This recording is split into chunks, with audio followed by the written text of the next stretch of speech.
Hi, everyone, and welcome to our weekly Bible study. We are on week 3 of the 40 Days with Jesus worship series. If you haven't had a chance to watch the previous week's videos, I want to encourage you to go ahead and do that just by taking a look at our YouTube channel, Milton Lutheran Parish, and you'll find all of the videos there.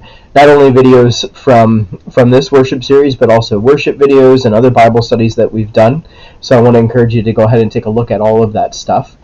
We continue our worship series this week, and we're going to be hearing this story about the temple cleansing, when Jesus goes into the temple and throws people out and kind of flips out and gets pretty angry at what's going on. And it's a really, really interesting story. And so I think you'll enjoy it. I think it'll be something that you'll get a lot out of and something that will be helpful to you and something that you'll want to reflect on. Oftentimes when we look at this text, we sort of struggle with Jesus' response and wonder why he's so upset. But as we'll hear a story from a person that was in the temple when it had happened, I think it'll help us give a certain perspective to what's going on. So let's take a moment now and we'll read the text, and then we'll play the video of the widow who was there at the temple. Our scripture text comes from John chapter 2, verses 13 to 22. The Passover of the Jews was near, and Jesus went up to Jerusalem. In the temple he found people selling cattle, sheep, and doves, and the money changers seated at their tables. Making a whip of cords, he drove all of them out of the temple, both the sheep and the cattle. He also poured out the coins of the money changers and overturned their tables. He told those who were selling the doves, "Take these things out of here. Stop making my Father's house a marketplace." His disciples remembered that it was written, "Zeal for your house will consume me." The Jews then said to him, "What sign can show us for doing this?" Jesus answered them, "Destroy this temple, and in 3 days I will raise it up." The Jews then said, "This temple has been under construction for 46 years, and you will raise it up in 3 days?" But he was speaking of the temple of his body. After he was raised from the dead, his disciples remembered that he had said this, and they believed the scripture and the word that Jesus had spoken. So let's hear from the widow in the temple.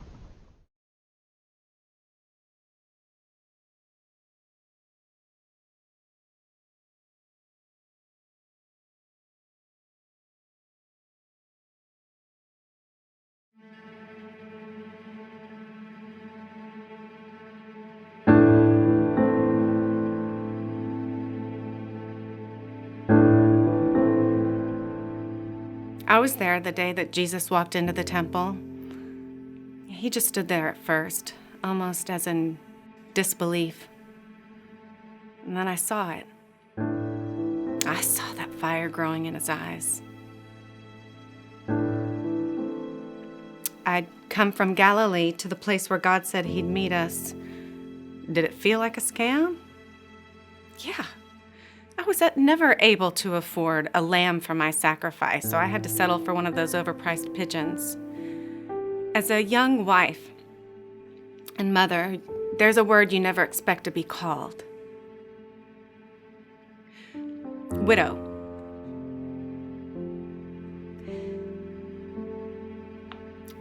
I didn't realize how safe I'd felt with my husband around until he was gone. And then it just felt like being exposed on every side with nothing in between, your babies and a world of vipers.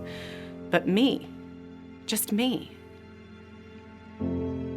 So I stood there that day in the temple and I watched as Jesus grabbed a whip and drove those businessmen out of the temple, poured their money on the ground. But more than that, there was something about the expression on his face. I recognized it. He swung that whip like vipers were threatening his kids. He said, "Destroy this temple, and in 3 days I will raise it up." Took me 3 years to figure out what he meant. Slow learner. He wasn't talking about the building. That was a place where dishonest men put their grimy fingerprints all over God's glory. They defiled the intimate process of worshiping Him. That day wasn't about destruction. It was about hope. Because now, knowing God is all about Jesus. As I think about that day back in the temple, and I remember what Jesus did and how He did it, it felt like being rescued.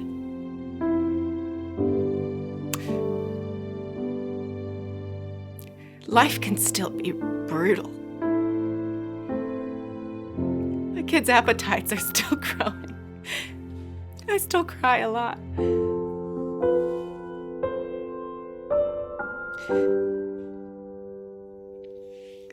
But He made a place for me to be still, where rest and trust meet right there at God's feet.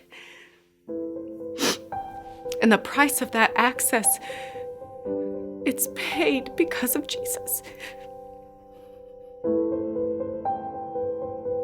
He conquered death, and that's how I make it through life.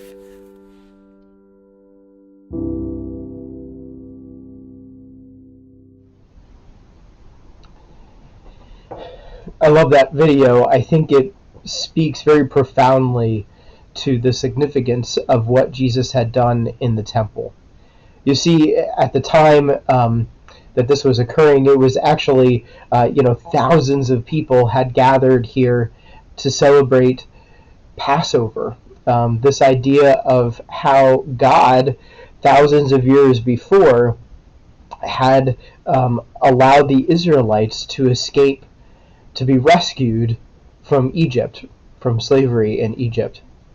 And it's amazing that after all of that time, and then to be in that moment where the people are supposed to be celebrating the significance of God's love and what that meant for them in their lives, that they were so focused on raising money, on building the temple. And of course, these men who were in the temple wouldn't have even acknowledged the existence of this woman because she was a widow. Without her husband during that time, she would have been ridiculed. She would have been cast out. She would have been turned away from receiving any help, support, or love, or anything at all. And so you can really get a sense of just how fiercely Jesus had expressed His compassion for what was happening and what He was seeing happening in the temple. He so desperately wanted to rid the temple of all of the evil that had existed there, so that a temple could be a place where people could go and be able to only experience the love of God. Someone like this widow who needed to experience the love of God. In our Lenten journeys this year, we've been talking a lot about what's going on in our lives. The first week we talked about John the Baptist and this idea of feeling stuck and how we feel stuck. And then this past week we talked about Simon Peter and about the significance of God's love and what that meant for Simon Peter, and whether or not we truly believe in this idea of God having the strength or the power to overcome any obstacle that we may be experiencing in our lives.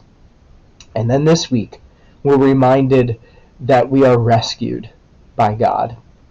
That it's through the life, death, and resurrection of Jesus that we are given the gift of God's grace in our lives, and that God saves us from whatever terrible things may be happening in our lives.